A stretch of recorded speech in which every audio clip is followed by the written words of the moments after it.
2 sur Europe 1 et c'est l'heure chaque matin de retrouver Laurent Tessier. Bonjour Laurent. Bonjour à tous. Vous nous parlez ce matin de l'Eurovision. Un nom revient pour représenter la France. Elle a seulement 18 ans, elle est chanteuse lyrique. Son nom, Monro, selon nos confrères du journal Le Parisien aujourd'hui en France qui y consacre toute une page.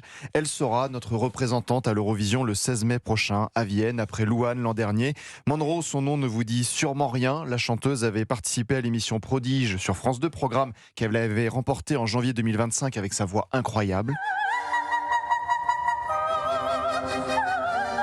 Elle a à peine 18 ans, je le rappelle. La chanteuse Monro est née d'une mère française et d'un père américain. Elle était venue sur Europe 1 dans l'émission Culture Média avec Thomas Hill et vous, Anissa, le 28 novembre dernier pour interpréter Ave Maria.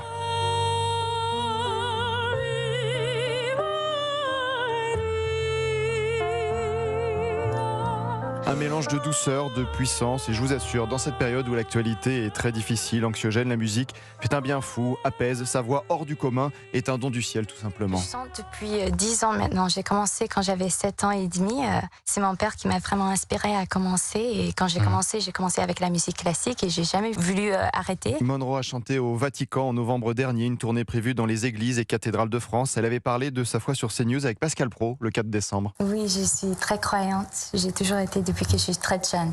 Et vous avez chanté récemment au Vatican, paraît-il. Oui, ça fait quelques semaines, j'ai pu aller chanter avec le Jubilé de pauvres sur la place Saint-Pierre et c'était une expérience vraiment incroyable. Ce n'est pas la première fois que la France compte envoyer à l'Eurovision un chanteur lyrique. Amaury Vassili s'était lancé en 2011. Alors quel titre pour Monro au concours? On parle d'une chanson fun, d'un mélange de pop et de classique. Ce qui est sûr, c'est que l'artiste peut tout chanter, tous les styles.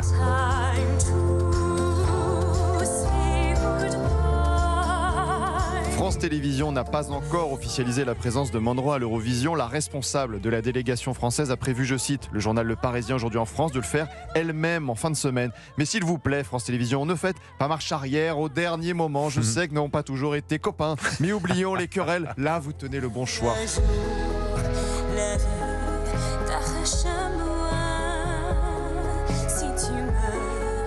Il était une voix, un don du ciel, une voix qui peut-être vous envoûte déjà. Il y a des voix qui vous touchent, vous emportent dès la première note. Je ne sais pas pourquoi. Je vous parle d'habitude le matin sur Europe 1 de toute autre chose.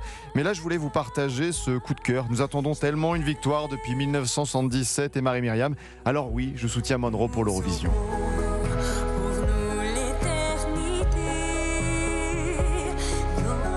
Ce serait chouette, une victoire française à l'Eurovision. Et ça fait très longtemps, plusieurs décennies qu'on n'a pas eu une artiste mineure. Elle a 17 ans, Monro. C'est impressionnant.